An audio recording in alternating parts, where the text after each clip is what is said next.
അധ്യായം 2. ഈ പുസ്തകം എഴുതുന്നതിനുള്ള ഉദ്ദേശ്യം, ഈ ഉദ്യമനത്തിനുള്ള അപര്യാപ്തതയും ധൈര്യവും, ചൂടുപിടിച്ച വാഗ്വാദവും, ഹേമത് പാന്ത് എന്ന വേദാന്തപരവും സുപ്രധാനവുമായ നാമകരണം, ഒരു ഗുരുവിൻ്റെ ആവശ്യകത. കഴിഞ്ഞ അധ്യായത്തിൽ ഗ്രന്ഥകാരൻ മറാത്തിയിൽ എഴുതിയ മൂലഗ്രന്ഥത്തിൽ ഈ പുസ്തകം എഴുതുവാനുള്ള സാഹചര്യങ്ങളെയും ഇത് വായിക്കാൻ അർഹതപ്പെട്ടവരെയും മറ്റും പ്രസ്താവിക്കാമെന്ന് പറഞ്ഞതിനെ ഈ അധ്യായത്തിൽ അദ്ദേഹം പ്രസ്താവിച്ചിരിക്കുന്നു. ഈ പുസ്തകം എഴുതുന്നതിൻ്റെ ഉദ്ദേശ്യം. 1-ാം അധ്യായത്തിൽ സായിബാബ ഗോതമ്പ് പൊടി ഗ്രാമാതിർത്തിക്ക് പുറത്ത് വിതറി കോളറ നിയന്ത്രിച്ച അതിശയലീലയെപ്പറ്റി പ്രസ്താവിച്ചു. പിന്നീട് അനവധി അതിശയലീലകളെപ്പറ്റി കേൾക്കാൻ ഇടവന്ന എനിക്കുണ്ടായ ആനന്ദധാര ഒഴുകിയതാണ് ഈ കാവ്യം. സായിബാബയുടെ അതിശയലീലകൾ വിവരിക്കുന്ന ഒരു ഗ്രന്ഥം ഭക്തന്മാർക്ക് ആനന്ദകരവും ഉപദേശപരവുമായിരിക്കുമെന്നും അതവരുടെ പാപങ്ങളെ ഇല്ലായ്മ ചെയ്യുമെന്നും ഉദ്ദേശിച്ചാണ് സായിബാബയുടെ ജീവിതത്തെപ്പറ്റിയും ഉപദേശങ്ങളെപ്പറ്റിയും ഞാൻ പ്രതിപാദിക്കുന്നത്. ഒരു ഋഷിയുടെ ജീവിതം വിവാദപരമായും സാധാരണക്കാരന് മനസ്സിലാക്കാൻ പ്രയാസമുള്ളതും ആണ്. അത് നമുക്ക് സത്യത്തിൻ്റെയും മഹാത്മ്യത്തിൻ്റെയും വഴി കാണിച്ചു തരുന്നു. ഈ ഉദ്യമനത്തിനുള്ള അപര്യാപ്തതയും ധൈര്യവും. ഹേമത് പാന്തിന് ഇത്തരത്തിലുള്ളൊരു പുസ്തകം എഴുതുവാൻ പറ്റിയ ഒരാളല്ല താനെന്നൊരു ധാരണ ഉണ്ടായിരുന്നു. അദ്ദേഹം പറഞ്ഞു, എൻ്റെ ഏറ്റവും അടുത്ത സുഹൃത്തിൻ്റെ ജീവിതത്തെ പോലും എനിക്കറിയില്ല, എൻ്റെ സ്വന്തം മനസ്സിനെ പോലും എനിക്കറിയില്ല. എന്നിരിക്കെ ഒരു ഋഷിയുടെ ജീവിതത്തെപ്പറ്റി എഴുതാനും വേദങ്ങളാൽ പോലും കഴിയാത്ത അവതാര മഹാത്മ്യത്തെപ്പറ്റി വിവരിക്കാനും എനിക്കെങ്ങനെ കഴിയും? മറ്റൊരു ഋഷിയെ അറിയുന്നവൻ തന്നെത്താൻ ഒരു ഋഷിയായിരിക്കണം. എന്നിരിക്കെ അവരുടെ മഹാത്മ്യത്തെപ്പറ്റി ഞാൻ എങ്ങനെ വിവരിക്കും? ഒരു ഋഷിയുടെ ജീവിതത്തെപ്പറ്റി വിവരിക്കുക ഏറ്റവും ശ്രമകരമാണ്. അത് 7 കടലിലെ വെള്ളം അളക്കുന്നതിനും ആകാശം തുണി കൊണ്ട് മൂടുന്നതിനും സമമാണ്. എന്നെ ആൾക്കാരെ കൊണ്ട് പരിഹസിപ്പിക്കലായിരിക്കുമെന്ന് ഇത് എന്ന് ഞാൻ മനസ്സിലാക്കിയിട്ടുണ്ട്. ഈ കാരണത്താൽ സായിബാബയുടെ കരുണയ്ക്ക് വേണ്ടി പ്രാർത്ഥിക്കുന്നു. മഹാരാഷ്ട്രയിലെ സുപ്രധാന കവിയും ഋഷിയുമായ ശ്രീ ജ്ഞാനേശ്വർ മഹാരാജ് ഒരിക്കൽ പറയുകയുണ്ടായി, ഋഷിയുടെ ജീവിതത്തെപ്പറ്റി എഴുതുന്നവരെ ദൈവം പ്രേമിക്കുന്നു എന്ന്. ഋഷിമാർക്കും ഭക്തന്മാരുടെ ആശയ്ക്കനുസരിച്ച് അത്തരം പ്രവൃത്തികൾ പൂർത്തീകരിച്ചു കൊടുത്ത് അവരുടെ സേവനം സ്വീകരിക്കുന്നത് ഒരു പ്രത്യേക സ്വഭാവമാണ്. ഋഷിമാർ പ്രചോദനം കൊടുക്കുന്നതോടുകൂടി ഭക്തനൊരു പണിയായുധവും ഉപാധിയുമായും മാറി അത്തരം പ്രവൃത്തികൾ വിജയത്തിൽ കലാശിക്കുന്നു. ഉദാഹരണമായി ശകവർഷം 17-ാം ആണ്ടിൽ മഹീപതി എന്ന കവി ഋഷിമാരുടെ ജീവചരിത്രത്തെ എഴുതാൻ ആഗ്രഹിച്ചു. ഋഷിമാർ അദ്ദേഹത്തിന് പ്രചോദനം കൊടുത്ത് ആ പ്രവൃത്തി പൂർത്തീകരിച്ചു. അതുപോലെ തന്നെ ശകവർഷം 18-ാം ആണ്ടിൽ ദാസ്ഗനുവിൻ്റെ സേവനങ്ങളെ സ്വീകരിക്കപ്പെട്ടു. അദ്ദേഹം എഴുതിയ 4 പുസ്തകങ്ങളാണ് ഭക്തിവിജയം, സന്തവിജയം, ഭക്തലീലാമൃത്, സന്തകലാമൃത്. ഇവയിൽ ആധുനിക ഋഷിമാരുടെ ജീവചരിത്രങ്ങളാണ് പ്രതിപാദിച്ചിട്ടുള്ളത്. ഭക്തലീലാമൃതിൻ്റെ 31, 32, 33 അധ്യായങ്ങളിലും സന്തകഥാമൃതിൻ്റെ 87-ാം അധ്യായത്തിലും സായിബാബയുടെ മാധുര്യമാർന്ന ജീവിതരീതിയും സന്ദേശങ്ങളും വിശദമായി പ്രതിപാദിച്ചിട്ടുണ്ട്. ഇവ സായി ലീല മാസികയിൽ 17-ാം വാള്യം 11, 12 പതിപ്പുകളിൽ പ്രത്യേകമായി പ്രസിദ്ധപ്പെടുത്തിയിട്ടുണ്ട്. വായനക്കാരോട് ഈ അധ്യായങ്ങൾ വായിക്കാൻ നിർദ്ദേശിക്കുന്നു. അതുപ്രകാരം തന്നെ സായിബാബയുടെ അത്ഭുതലീലകൾ ശ്രീ സായിനാഥ് ഭജനമാല എന്നൊരു ചെറിയ പുസ്തകത്തിൽ ബന്ദ്രക്കാരിയായ ശ്രീമതി സാവിത്രിഭായ് രഘുനാഥ് ടെണ്ടുൽക്കർ എഴുതിയിട്ടുണ്ട്. ദാസ്ഗനു മഹാരാജും സായിബാബയെപ്പറ്റി മധുരമായ കവിതകൾ എഴുതിയിട്ടുണ്ട്. ഗുജറാത്തിയിൽ ആമിദാസ് ഭവാനി മേത്ത എന്ന ഭക്തനും സായിബാബയുടെ കഥകൾ എഴുതിയിട്ടുണ്ട്.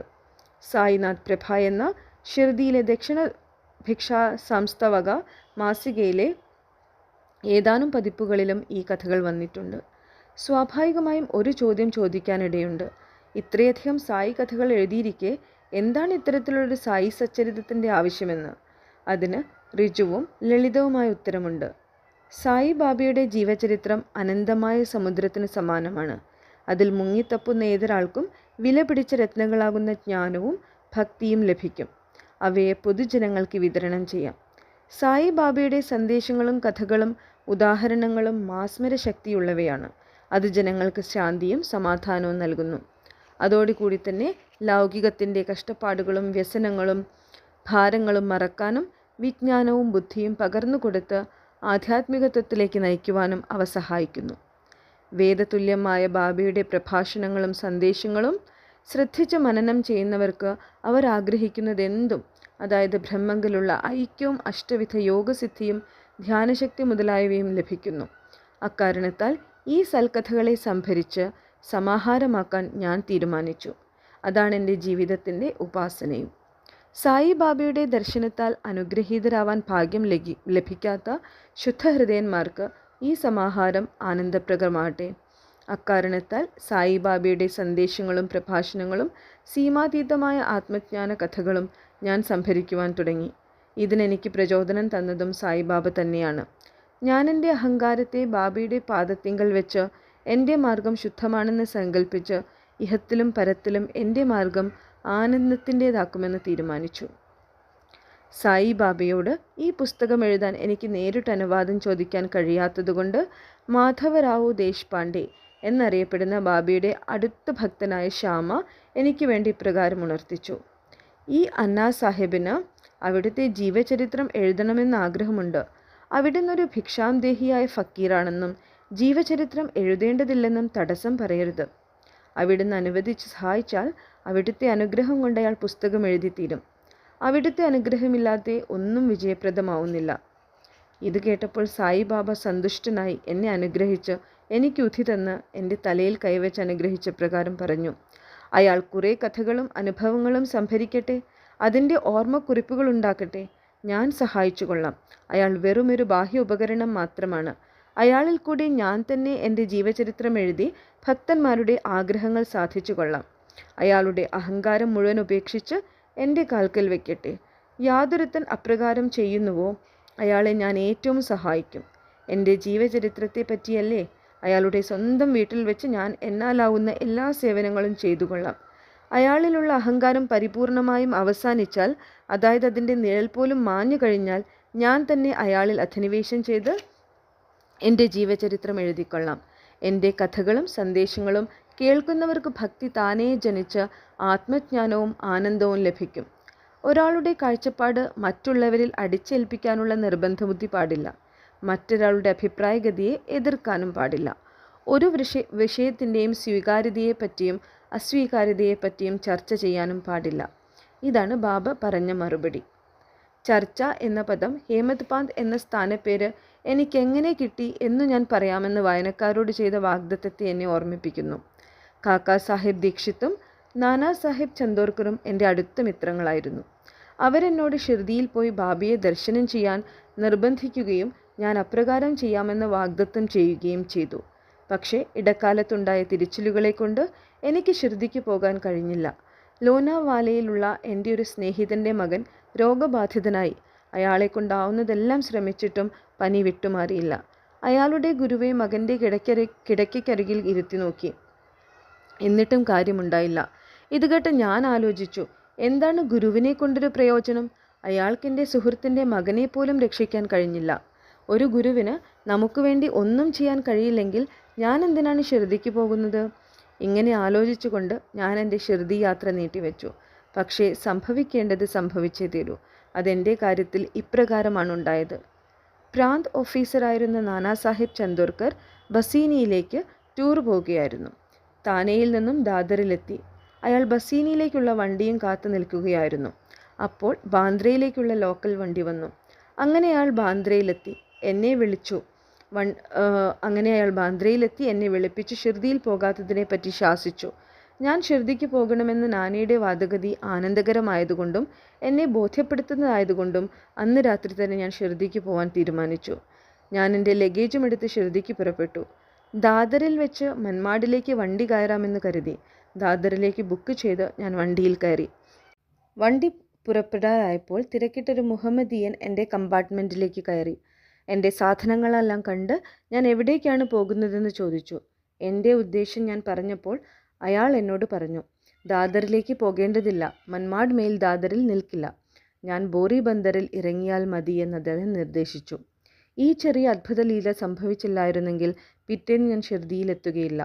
മാത്രമല്ല എൻ്റെ സംശയങ്ങൾ തന്നെ വർദ്ധിക്കുമായിരുന്നു. പക്ഷേ അതങ്ങനെയാവാൻ പാടില്ല. ഭാഗ്യം എൻ്റെ ഭാഗത്തായിരുന്നതുകൊണ്ട് പിറ്റേന്ന് രാവിലെ 9-നും 10-നും ഇടയ്ക്ക് ഞാൻ ഷിർദിയിലെത്തി. ബാബു സാഹേബ്, അതായത് കാക്കാ ദീക്ഷിത്, അവിടെ കാത്തു നിൽക്കുന്നുണ്ടായിരുന്നു.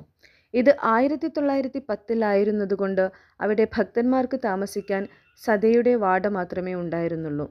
കുതിരവണ്ടിയിൽ നിന്നിറങ്ങി വന്നതോടുകൂടി ബാബാ ദർശനത്തിന് എനിക്ക് ഔത്സുക്യം വർദ്ധിക്കുകയും ഉടനെ തന്നെ മഹാഭക്തനായ താത്യാ സാഹേബ് നൂൽക്കാർ മസ്ജിദിൽ നിന്ന് മടങ്ങി വരും വഴി ഞങ്ങളെ കാണുകയും ഞങ്ങളോട് സായിബാബ സത്രത്തിൻ്റെ മൂലയ്ക്ക് നിൽക്കുന്നുണ്ടെന്നും ഉടനെ പ്രാരംഭമായ ദർശനം കഴിക്കാമെന്നും പിന്നീട് സ്നാനത്തിനു ശേഷം സൗകര്യമായി ബാബയെ കാണാമെന്നും പറഞ്ഞു.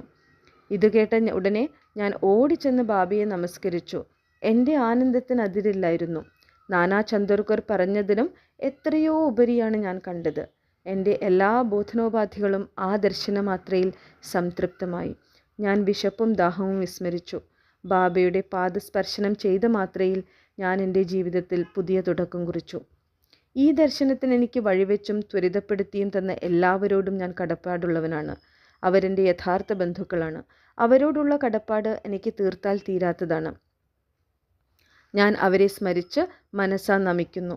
സായി ദർശനത്തിൻ്റെ പ്രത്യേകത എനിക്ക് മനസ്സിലായിടത്തോളം ദർശനമാത്രയിൽ തന്നെ ചിന്താഗതികൾ അപ്പാടെ മാറ്റുന്നുവെന്ന് മാത്രമല്ല, മുമ്പ് ചെയ്ത കൃത്യങ്ങളുടെ ശക്തി നിശേഷം നിർമ്മാർജ്ജനം ചെയ്ത് പ്രകൃത്യ ക്രമേണ ലൗകികത്തോടെ നിസ്സംഗത്വവും നിർവികാരത്വവും വളർത്തി എടുക്കുന്നതുമാണ്. പൂർവജന്മങ്ങളിലെ സൽക്കർമ്മം കൊണ്ട് മാത്രമാണ് ഈ ദർശനത്തിന് സാധ്യമാവുന്നത്. സായിബാബയെ ദർശിക്കലൊന്നുകൊണ്ട് മാത്രം മുഴുവൻ പ്രപഞ്ചവും സായി രൂപമായി നമുക്ക് അനുഭവപ്പെടുന്നു. ചുട്ട വാഗ്വാദം.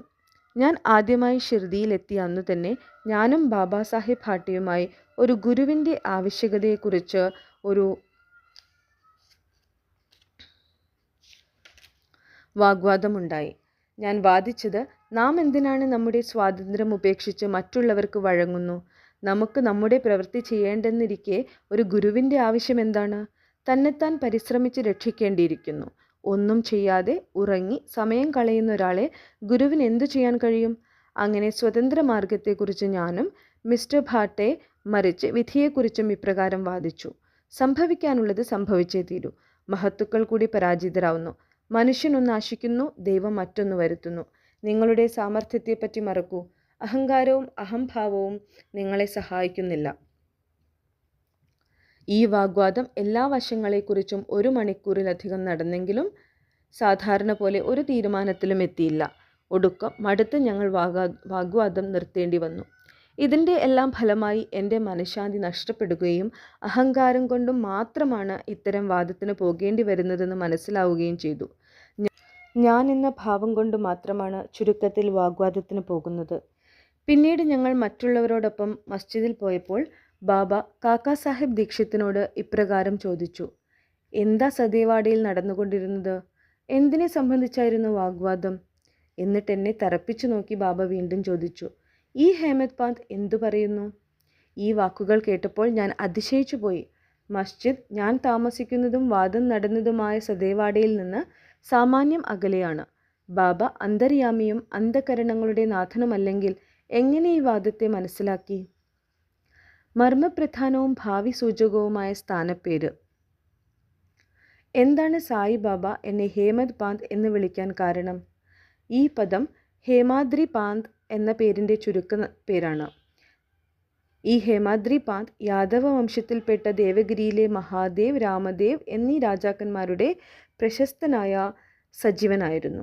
അദ്ദേഹം അഗാധ പണ്ഡിതനും സൽസ്വഭാവിയും ചതുർവർഗ്ഗ ചിന്താമണി, രാജപ്രശസ്തി എന്നീ മഹത് ഗ്രന്ഥങ്ങളുടെ രചയിതാവുമായിരുന്നു. പുതിയ തരം കണക്ക് സൂക്ഷിക്കുന്ന സമ്പ്രദായവും മറ്റും അദ്ദേഹം കണ്ടുപിടിച്ച് പ്രചരിപ്പിച്ചതാണ്. മോഡി എന്ന മറാഠി ചുരുക്കെഴുത്ത് അദ്ദേഹം തുടങ്ങിവെച്ചതാണ്. അദ്ദേഹവുമായി താരതമ്യപ്പെടുത്തിയാൽ ഞാൻ നേരെ വിപരീതനായ മൂഢനും ബുദ്ധിശൂന്യനുമായ ഒരു വെറും സാധാരണക്കാരനാണ്. അതുകൊണ്ട് അത്തരത്തിലൊരു സംജ്ഞ എനിക്ക് തന്നതിൻ്റെ പ്രസക്തി എനിക്ക് മനസ്സിലാക്കാൻ കഴിയുന്നില്ല. പക്ഷേ അതിനെപ്പറ്റി അവഗാഠമായി ചിന്തിച്ചതിൽ ആ പേര് എൻ്റെ അഹംഭാവത്തിനെതിരായ ഒരു ശരമായിരുന്നുവെന്നും ഞാൻ സദാ ശാന്തനും എളിയവനുമായിരിക്കണമെന്ന് എന്നെ മനസ്സിലാക്കി തരുകയായിരുന്നെന്നും എനിക്ക് ബോധ്യപ്പെട്ടു. കൂടാതെ വാഗ്വാദത്തിലുള്ള എൻ്റെ സാമർഥ്യത്തെ അഭിനന്ദിക്കലും ആയിരുന്നേക്കാം അത്. എന്നാൽ ഭാവി ചരിത്രം നോക്കുമ്പോൾ ബാബ ദാഭോൽക്കർക്ക് ഹേമത് പാന്ത് എന്ന സ്ഥാനപ്പേർ കൊടുത്തത് സമുചിതവും അർത്ഥവത്തവുമാണെന്ന് മാത്രമല്ല, ഭാവിയെ സൂചിപ്പിക്കലുമായിരുന്നു എന്നും വ്യക്തമാണ്. അദ്ദേഹം പിന്നീട് സായി സംസ്ഥാൻ വളരെ സമർത്ഥമായി ഭരിക്കുകയും കൃത്യമായും സത്യമായും കണക്കുകൾ സൂക്ഷിക്കുകയും ചെയ്തുവെന്ന് മാത്രമല്ല, സായി സച്ചരിതമെന്ന ജ്ഞാനം, ഭക്തി, നിസ്സംഗം എന്നീ വിഷയങ്ങളെക്കുറിച്ചും ആത്മാർപ്പണം, ആത്മജ്ഞാനം എന്നിവയെ സംബന്ധിച്ചും പ്രതിപാദിക്കുന്ന ഒരു മഹൽ ഗ്രന്ഥം രചിക്കുകയും ചെയ്തു. ഗുരുവിൻ്റെ ആവശ്യകതയെപ്പറ്റി. ഇതിനെപ്പറ്റി ബാബ പറഞ്ഞതിനെ സംബന്ധിച്ച് ഹേമത് പാന്ത് യാതൊരു കുറിപ്പോ മറ്റോ എഴുതി കാണുന്നില്ലെങ്കിലും കാക്കാ സാഹിബ് ദീക്ഷിത് ഇത് സംബന്ധിച്ച് അദ്ദേഹത്തിൻ്റെ കുറിപ്പുകൾ പ്രസിദ്ധം ചെയ്തിട്ടുണ്ട്. ഹേമത് പാന്തും സായി ബാബയും തമ്മിൽ മുൻ പറഞ്ഞ സംഭാഷണം നടന്നതിൻ്റെ പിറ്റേന്ന് കാക്കാ സാഹിബ് ബാബയെ കണ്ട് ഷിർണിയിൽ നിന്നും മടങ്ങിപ്പോവാൻ അനുവാദം ചോദിച്ചു. ബാബ സമ്മതിച്ചു. അപ്പോൾ മറ്റൊരാൾ ഇങ്ങനെ ചോദിച്ചു, ബാബ എവിടെ പോകാനാണ്? ബാബ പറഞ്ഞു, ഉന്നതിയിലേക്ക്. അപ്പോൾ അപരൻ ചോദിച്ചു, എങ്ങനെയാണ് വഴി? അവിടേക്ക് വളരെയേറെ മാർഗങ്ങളുണ്ട്. ഈ ഷിർദിയിൽ നിന്നും ഒരു മാർഗമുണ്ട്. വഴി ദുർഘടം പിടിച്ചതാണ്. മാർഗമധ്യത്തിലെ വനാന്തരങ്ങളിൽ പുലികളും ചെന്നായ്ക്കളുമുണ്ട്. അത് കേട്ട് കാക്കാ സാഹിബ് ചോദിച്ചു, പക്ഷേ ബാബ, ഒരു വഴികാട്ടിയെ ഞങ്ങളുടെ കൂടെ കൂട്ടിയാലോ? ബാബ അതിന് ഇപ്രകാരം മറുപടി പറഞ്ഞു, എങ്കിൽ യാതൊരു വിഷമവുമില്ല. വഴികാട്ടി നിങ്ങളെ കുണ്ടുകളിൽ നിന്നും കുഴികളിൽ നിന്നും പുലികളിൽ നിന്നും ചെന്നായ്ക്കളികളിൽ നിന്നും അകറ്റി നേരെ ലക്ഷ്യത്തിലെത്തിക്കും. അദ്ദേഹം അത്തരം വഴികാട്ടിയില്ലെങ്കിൽ നിങ്ങൾ വഴി തെറ്റിപ്പോവാനോ അഗാധ ഗർത്തങ്ങളിൽ വീണു പോവാനോ സാധ്യതയുണ്ട് എന്നുകൂടി മനസ്സിലാക്കി കൊടുത്തു. ദാഭോൽക്കർ ഈ അവസരത്തിൽ സന്നിഹിതനായിരുന്നു. ഗുരുവിൻ്റെ ആവശ്യകതയെക്കുറിച്ച് ബാബയുടെ ഖണ്ഡിതമായ അഭിപ്രായം ഇതാണെന്ന് അയാൾക്ക് മനസ്സിലായി. അന്നു തൊട്ട് മനുഷ്യൻ സ്വതന്ത്രനോ പരാധീനനോ എന്നും മറ്റുമുള്ള വാഗ്വാദങ്ങൾ ആധ്യാത്മിക വിഷയങ്ങളിൽ അപ്രസക്തവും അനാവശ്യവുമാണെന്ന് അദ്ദേഹത്തിന് ബോധ്യമായി. പരമാർത്ഥ തത്വം ഗ്രഹിപ്പാൻ ഗുരു ഉപദേശം കൊണ്ട് മാത്രമേ സാധ്യമാവൂ എന്നും അവതാര പുരുഷന്മാരായ ശ്രീരാമകൃഷ്ണന്മാർ പോലും ഗുരുക്കന്മാരായ വസിഷ്ഠൻ, സാന്ദീപനി എന്നിവർക്ക് വഴങ്ങിയിരുന്നുവെന്നും ആത്മബോധത്തിനും പുരോഗമനത്തിനും വേണ്ട ഒരേയൊരു ഗുണം വിശ്വാസവും ക്ഷമയുമാണെന്നും ഹേമത് പാന്തിന് മനസ്സിലാവുകയും അത് സായി സച്ചരിതം മൂലഗ്രന്ഥത്തിൽ 2-ാം അധ്യായം 191, 192 എന്നീ ശ്ലോകങ്ങളിൽ അദ്ദേഹം വ്യക്തമാക്കുകയും ചെയ്തു. ശ്രീ സായിയെ നമിക്കുവിൻ. ലോകശാന്തി ഭവിക്കട്ടെ.